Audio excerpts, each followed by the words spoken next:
Bichimwa fidie ne to sompa FM and TV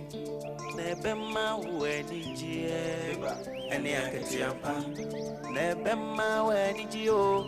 Sabra boy mo dajini Be natural suna udie winya Nebema weni jie Naketiampa so kamu Ema ketiampa Awa fidie ne to sompa FM and TV Why?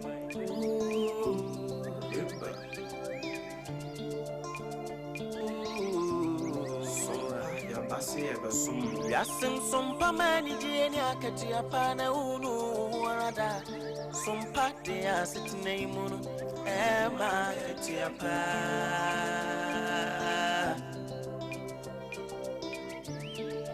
ye no mai munsam kodie munsam yina ne kase sompa biti sam ni eja so sem yina sompa de abama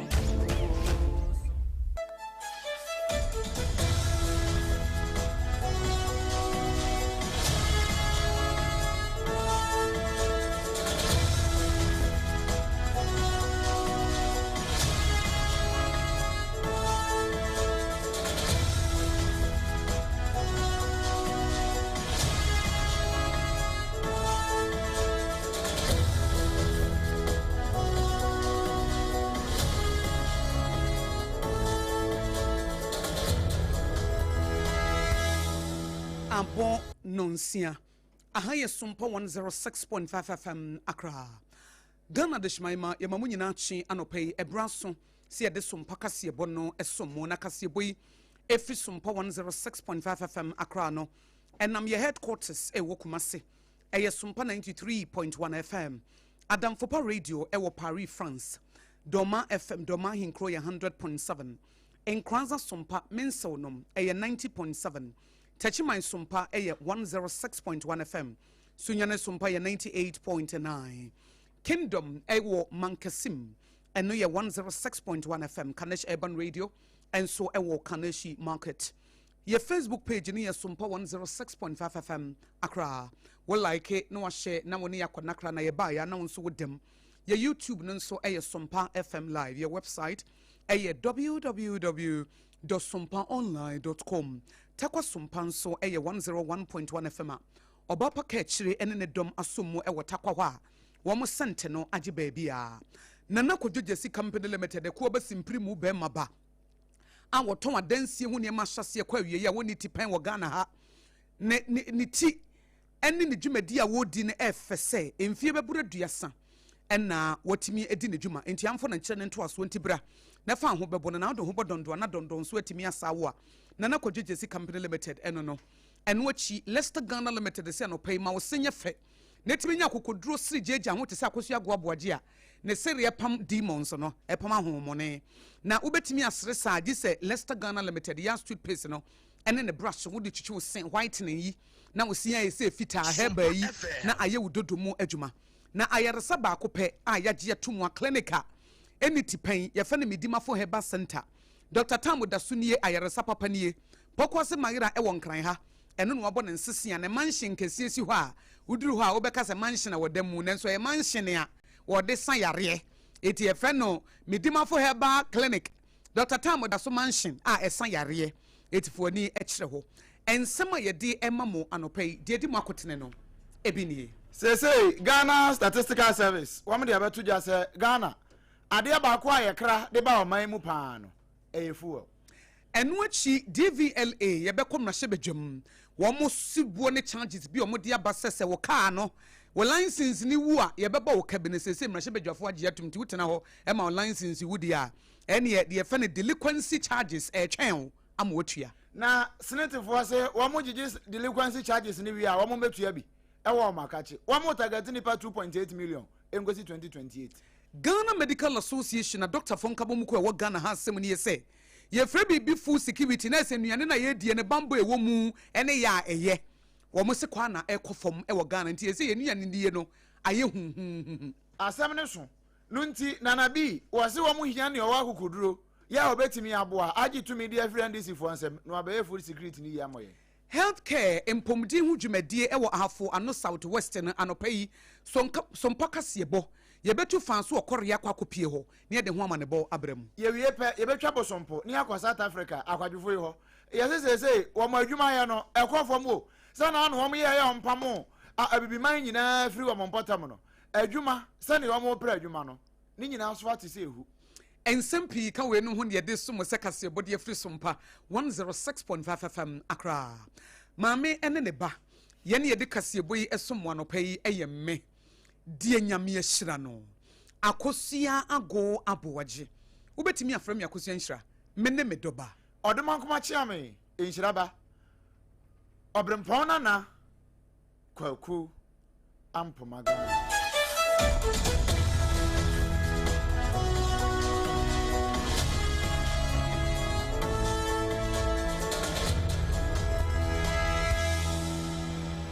afi yanshan 7 asemfama aban kontabufo wo mo de enkrata bi aba na wo mo kire se efri be se afimpinu anidu 2010 ho ede ba besini enim se bi anka free sabre no mpo de ba no ano niema betimi asesa kakra se na ano papa no bo no nwum no niema be sesa we niema ntimi ansesa wo mo kire se niema oman Ghana ye kra edi free amono ne ede ba oman Ghana mu no na ano no mo ka se ye mo wo se nyemo emu de ye ka aduane semo a emu no eno kra se mampani ba ye wate so kakra ena afei enkukofo osui eno sei wate so kakra ja se nkukon ketenkete na dawromenti wo mo aya ate so sei wo mo awe nkukon ketenkete kakane wo ba kototo nkukofo osu no saa na sei wo nyina di domestic ones no eno na papa ikire se wo mo mfa wo mo ni hwe baabi eman Ghana obi a water ma oil refinery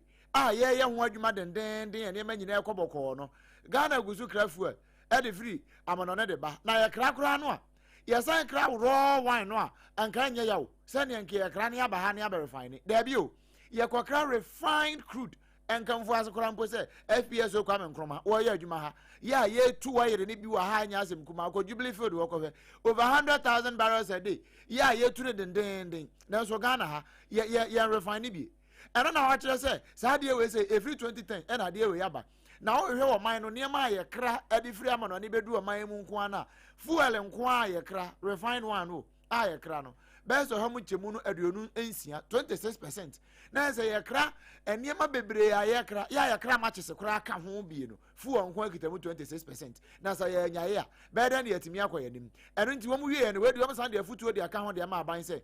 ano sentio wire wo mo koma won kakra se wo mo refine ne yenhwe Tamoyo refinery no kra wo mo former MD ne ho akoka adwamu wo makomo mbi so mo nso mo refine ne yenhwe aban ne so mo kutupa no mo nya adwuma ne ya na afei Jubilee field ho no ene time field wo bia yetu wire ne bi wa Ghana ha wo hwe ye no amfa bia nkwa ama no ne wo mfa ne nyina ma sentio ne Tamoyo refinery no mo refine wa ya enam sa ayo so sika ye de kra ne man ni ya de kwa negotiate ni ya de begu ship so de aba sa lorry fare ne nyina no anka ebetimi akipu no ho ya na afei se ye kwa Brent boa ya de ne ho ahwan boa ya de ne nyina no yetimi abomode ne yeto ye ho ase na afei ya ba betra man Ghana mu na ye de na ye no yetimi edi so kama pa we ye afutu ene akwankyere ya Ghana Statistical Service aban kontabufu wo man kache wo mo de ma aban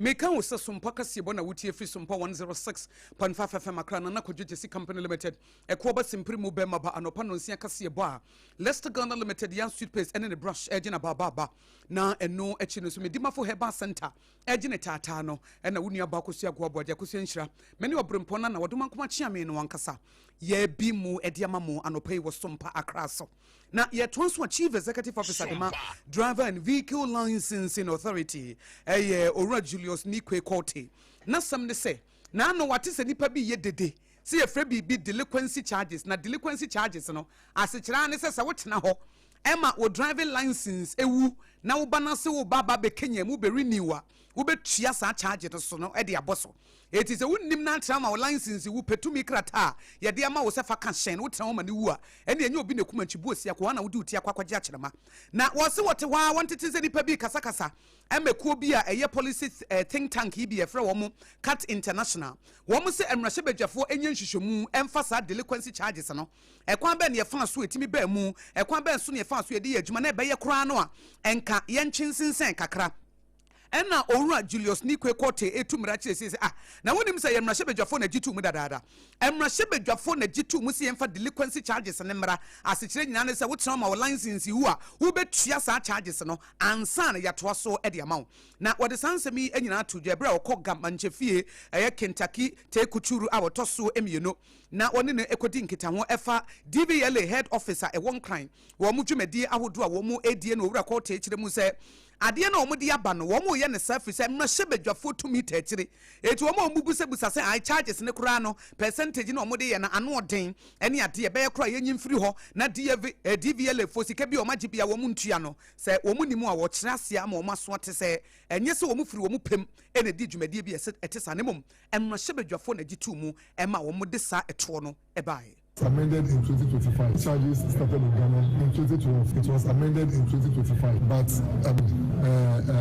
now people are feeling it because of one thing. We have implemented something we call the IPP Pro. Now with the IPP Pro software, when you go to DVLA for any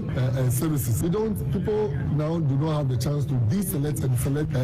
payments anymore. First, what type of DVLA we're doing is that they deselect the delinquency charges, negotiate with the drivers and some money in their pocket. But with the IPP Pro, you cannot deselect and select some anymore. It gives you the actual approved fee by Parliament. So CAT should know that no institution, DVLA doesn't determine our charges. Our charges have been determined by Parliament, and it is a law which was enacted in 2012, amended in 2025. So we are ready to face them in court. Charges.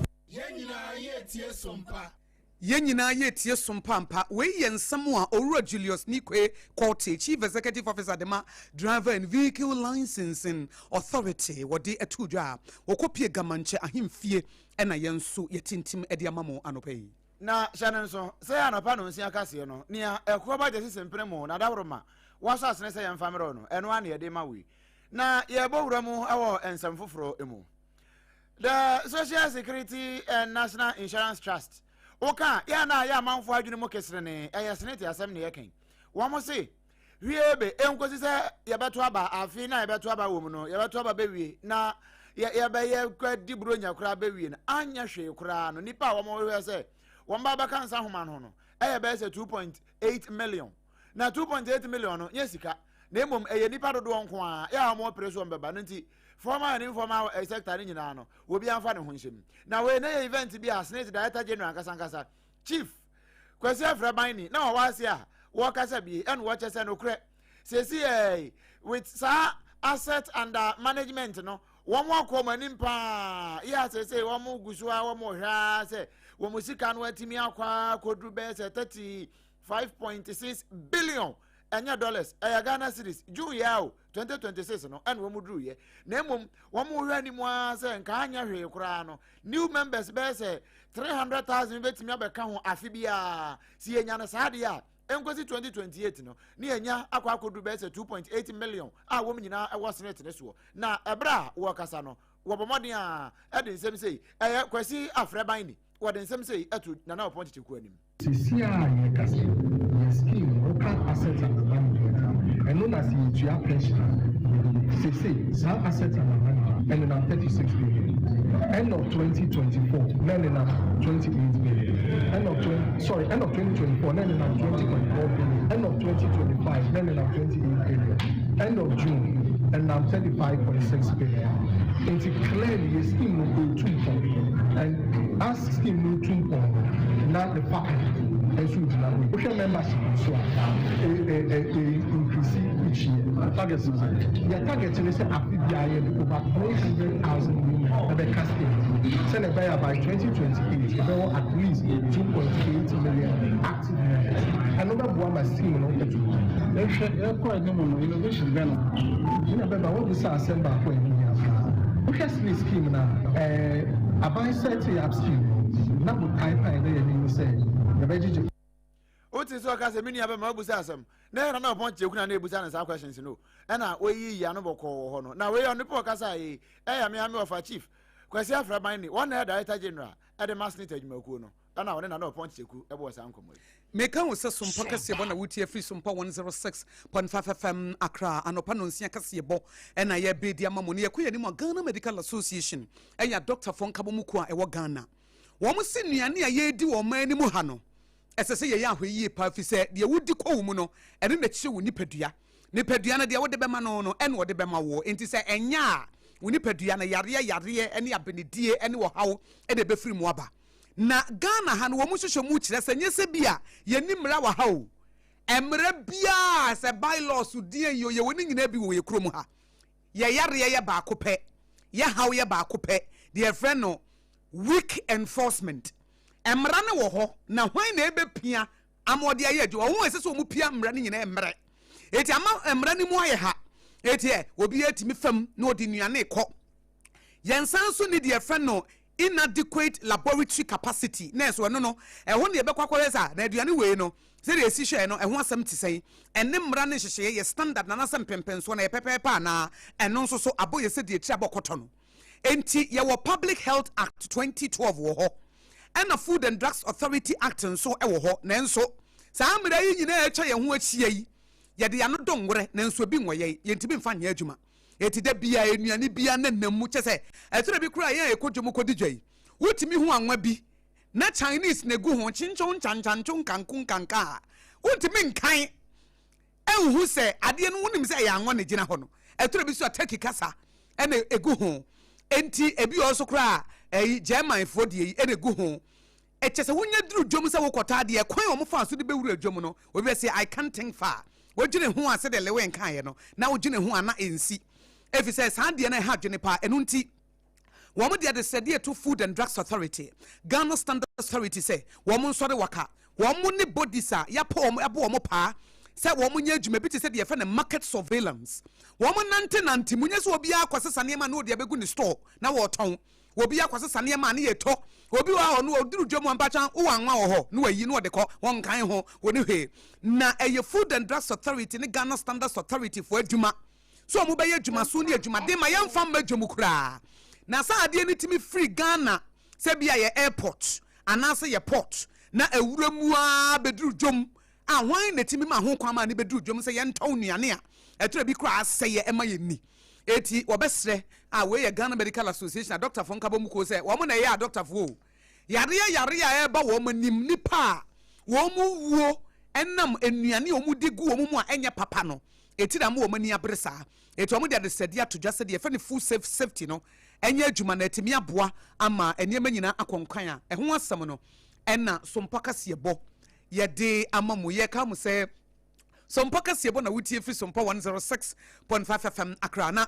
Nana Kodie Jesse Company Limited was awoso aha ɛko ba simpri mu be maba awoso na woso sɛ enche na 2026 na ba wiye ɛdan no wabɔ so anaasa osesai wadru mfimfi anaasa ase ne da so da hɔ enkra han so de one hwe ya langas for beba befo anaasa ase ba ko hene ba ko timi tɔma nipa be 100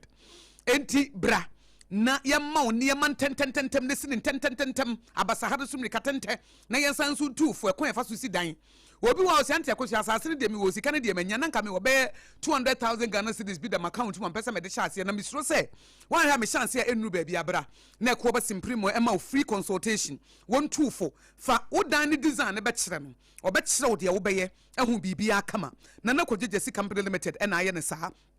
and adoa nie plywood nie building wires nie cement nie iron rods nie roofing sheets nie mantam dunsi a wo Ghana ha ba bia wo beduru bia na Kodie Jesse Company Limited e won nkrabata wo ho a wo bo adwuma ba so ba wo gye ne Ghana ne amono ne enye nwanwa efise wato adansi ho ne ma baburu mfie aduasa 30 years a wada so gye ne nan so se aboa papo enkran ne komase ene mia ahodo no momfrɛ 020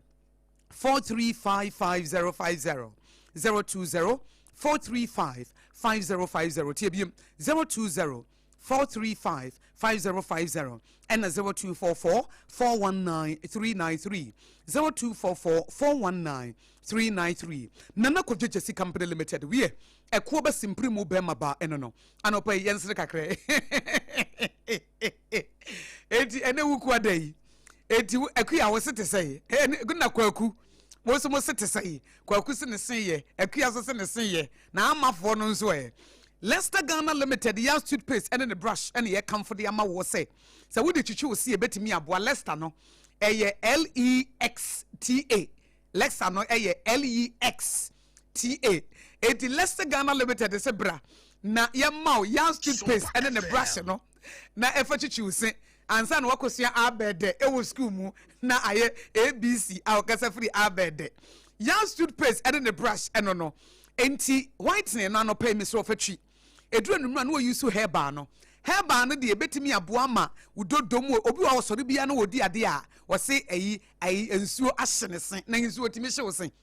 aka me sen for young toothpaste and the brush here adwuma enti Leicester Ghana Limited young toothpaste and the brush in here so wo won kran a 050 161 9588 050 161 9588 and akumase a 050 1390338 050-139-0338. Leicester Ghana Limited, ya toothpaste and the brush, and one any cremuna, and opay yankosa ya yare, ewo midima for Herbal Center, Dr. Tamudaso. Ye the time eto yare so. Adia ba kono say, yare bien wa Dr. Tamudaso ntiminsa. Jesen ye wo ni esie no. Na se otiasefo, se wo se wotiasie. Na se dua kura ye chana so wani da so se. That you be fifi. Bra, ye be mo fifi. Ewo midima for Herbal Center motamfo nya watefi se yare ene manipa ye mobo enti wo pa na woda hoyi ene obi dware woi enti wo pa na woda hoyi ena ye de diapers abo woi bra na midima for Herbal Center mpagya wo ema wo nyina wo naso stroke ebekọ sisi yare ebekọ ewukotodwe ebekọ diabetes bekọ prostate issues bekọ hypertension bekọ ene hypertension ne kidney failure ne nyina bekọ eye midima for Herbal Center Dr. Tamu da so say won wo typhoid na kwa na ba aye nkobesie ya se sankofa no bra na midima for Herbal Center Dr. Tamu da so nya wo kama sa won kran ha poku ase mayira eti obi a taxi drivers no trotro fonia poku ase mayira hey poku ase mayira hey na unim say na no obi ka chem say akosia na edan na si ho no Dr. Tamu da so ni fia wo demu ana na mse hwe eye clinic no clinic na yesi ni shepesa no midima for Herbal Center ye clinic and yesi na brosan no ebi wo fom ebi wo middle ebi wo up was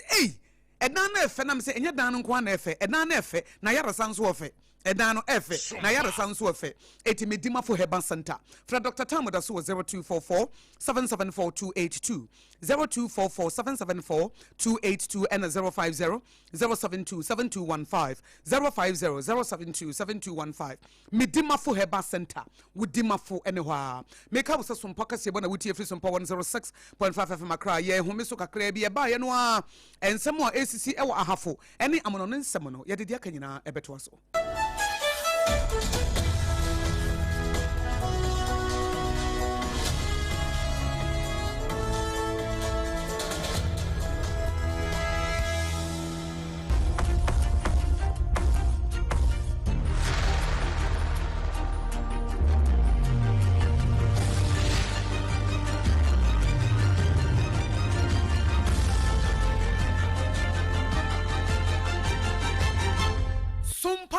Yebo ajibebia eya no kwasam o ajibebia na wan hu say ni mo na ma American food security asem say weak enforcement na sefo no ena na no kwa na ma me busa say na hwan na ma kwan mo kra sa nuro no ena sa ne bone ni nyina de bo man gana mo de be say yenuane no na ade we nyina no it boils down to leadership eno na Henry na naboache a sa bre impremprem wono na waye domfrafo edema NPP osunu kuru kwa monyokuo no wode atoja sa wadam apre se omo ento abane mara no me first vice chairman na ogusu a wo bonto na no enu okoshi delegate no enu wo ka kire om so we asantemantam won de ono wane backyard enu wo ka kire won se he se muhia obi a wo betimi adi party anim na watimi aboa ni owa akuduro na won suro hwe emfa ho national security emfa ho ne na ibio se BNI ana yoku CID Ghana Prosi mo be kra mo mfa soja fo mra woni won be henham eyen odo ba akopɛ na nabia ɛna afei amonyokuo na nkasa no nipa obetimi agina ne mudie mu na wakura tumi mu na wakɔ hotiri tumi ne de afiri ne sifo nsɛm na sa leadership problem we wo mo yi afiri hɔ no wono no wo mo hia ɛwɔ amonyokuo no enti ya amontoma no we are seeking to recapture 2028 And this is a time we will need experienced minds, people who are bold, who are effective, who are fearless. Yes, we've had our own downfalls. We've also had some victories in the past. But this is a time you need that effective mix. And this is very important for the party. So today, yes, I began my nationwide tour and also expressing to the party executives my intention to contest to be the next national first vice chairman. And with the experience I've accumulated over 26 years of active party service. We Henry Nanabuache, lawyer no Nana B, and I didn't say we too, I was sentimental. Na ye talk SOMPA kase bono so a ye drew ahafo ano southwest. Honorable Abubakar Sadiq. Wono na ye aban krache panyin no won potem ho. Woni NDC chairman ne NDC executives say enya di aban ko an nsa betimi akata nyame ani. Eti empomdi ho dwumadie no wo mo ankasa de wo mo ho agim. Wo mo de wo mo ankasa botom sika, wo mo de wo mo botom sika. Ebeboa empomdi ho dwumadie e wo ho. Eti wo makwa akotu amena womo de soso awo fom a omo besi nurses quarters no a ye jaide ato ho saa no na awie prokopɛ na omo chem se community members no na chance na saa bredi omo baba bɛhwɛ na omo ankasa de omo botom sika aboa ama yesie wie na timi aboa ma nurse fo omo mpotam no wo matimi de anigye asom empomden ehudwubadie yene na started even before 2024 election ye ba no na ekomu ye midwife no na o hwa ye ma me no sebe ojo ma wo e wo ben ti e ma ye hie ko sebe e gina na anka ye dia wo ben so a e mo ni se bi asa me wo ho ye e gina ta me ko na yan to aba no ye ke kai sase e pe di bi be e ba president here e de mo ti ba e mu na o me sa e ha wo so ye de en tu ye ni na ya me to ba ye ru a abe da na man bi no ba fa to wo so se se na ye ko shi kwa na ahodi no e de ma ke jingiti bo no ma ye common fan ye fa idea for ye de said ya do chi won ko ya ye e dia ma ye ma fo enti na bo ya ye dwi omo kwan no e dia ma mo a enne ya sa ba ya so ro fo abc weighing center no e dia ma mo weighing center no any what the center computer no e chama kan no contract duration 3 months by 3 months or say sa ba e dia handover e ma we ti na mo sha say de yin so enti ka ka de na we eye aban krache panyini aye friend no Honorable Abubakar Sadiq DC ewa afuano southwest ene oni NDC chairman ne mpanifo da no watu omo ankasa omo so omo botom sika omo de babesi nursing headquarters ya ye chance ya yanwie no na etimi asom ye nsentro ni Ebeneza owusu ansa ena etintim we a wode ebesom ye ekyerkyeremu ede emaye afe ye ntwa bosomponi yankwa amanone na amanone nsemu no ne aka mu bia ne nyina aka nkomo no ho ya ebre no nti na ya ntimi amfa anwoso no nti ya ntam ne akwa amanone na ya kwa South Africa he ya wo mo a na no wo mo de wo so mo ntena semfo mo nsa anya adwuma na mu obi ba ho no oba ya adwuma wo mbe pam na afiri wo so wo na abaji wo adwuma no wo mo ho ne ye we wo mo nso wo ma ban ko ntabufo ya fe no statistics South Africa tie ne ye sana ya de ne Ghana Statistical Service no wo mo de ne statistics South Africa na wo mo abu nkontabi yi wasum second quarter no a ewura mu 2026 no sasa abre no ma sha o ma sha sabio wo mo enya mbransem no mo nsem hunu na se e wo South Africa ho na no na Ghana fo dodo a na e wo ho a nipa akọ sa apem a wo mo ye adwuma bi enwuma mo mo nya bi ye no wo mo pam wo mo alatafo ka ho na mibiafo ka ho ebibi man nkoma enkrofo e wo ho nyina wo ma pam wo nyina ma se wo mo na no wo mo provision store wo mo akọ logo ni nyina de akogu dem so mo de awie ena afa adwuma na bi ni ho no makonya bi asan enya bi afanti wo mo kire se unemployment rate no say AKOSUA AGYEIWAA ha mo nchemu no aduasamiensa akiri ponsia 33.6%. eno ye wie June ya o ni akwa koduru no kane no nanka da 32.7%. ena eno ye first quarter no ena sesi ye atimi awuro makodu say ni abeka ho aye 0.9% ka na 1%. ena beka ho ekora ne mun kakra sa eno de amanfo okra bompa ye se betimi akwa kodu be 70%. eno ye nkrofo nkomo nanso wo mo kire se unemployed people enipa wo mu ni adwuma ye no enipa se aba beka ho wo mu ni adwuma ye wo mu di sa nyambransem nyina awie ye no 345,000. eno ye ne yabu hu akonta wo mo wo nkurase no kra de yenya hunu ye tie se wo mo omakwa koduru 8.5 million. eno ye wie June ya at the same time employment ankasa samanfo ewo nyuma na enyuma no so tie enyuma no na de wo magu enyuma no bede na so ntie say enyuma mako 16,000 wo magu no e was South Africa ama say unemployment no akwakodu 16.7 million eno wo ho say ama say wo mo labor no ekwa fom pa labor market no ekwa fom pa wo mo wie okro mo sande ba ko ba say wo mo ma ba mo abuo so wo mo kopa adwuma ade wo mo a ebe bi adwuma na yapam wo enti ne wo kopa adwuma no na ba mo abusu okwa kopa adwuma eno nso atimi akọ wo mo ma ba mo abuo no atimi akwa ma afie nkwa 3 months pentam no 227,000 eno nso akwa kodu 3.7 million say wo mo kopa adwuma eno nso so etu atwa say man ni ya abo eno wo de atudwa say we de ebe ya nka Cyril Ramaphosa won fa na Nancy form na nkrofo no ya age oman no abo so ensem no asi anopay de som mu no de makotene bi ene se Oro Julius Nikwe Kote eyo panyina wada Driver and Vehicle Licensing Authority DVLA watumere achiesie se wo license wu a charges anasa tro a wobetua na efe ne delinquency charges no emra hyebedwafo na gitu mu eno nti wo mu mra bia so eno nti wo mu wi a wo de fuel na begum Ghana Statistical Service say fuel ade a ye kraba wo man mu bebre ena snetefo so wo target ni pa 2.8 million by 2028 Ghana Medical Association Dr. Fonkabonko wo Ghana ha se nuane o manfo di a ede yare ebre wo mo nyese bia ye man mu ha ye ni mra wa ha o na de ma ne ha adwene ne se wo mo be hye am ye de mra no aye adwuma no eno na aye din na bi se MPP fo wo mu hia obi o experience na wa ukuduru a won suro hwe ya obetimi adi amonyoku nanim no age tumi adi ama won sabre aban crutch panyo afo ano southwest honorable Abubakar Sadiq was one NDC chairman nimpanifo dan no anka se yi wo mu botom sika edi si nurses quarters edi ama anesefo no ma ba bedam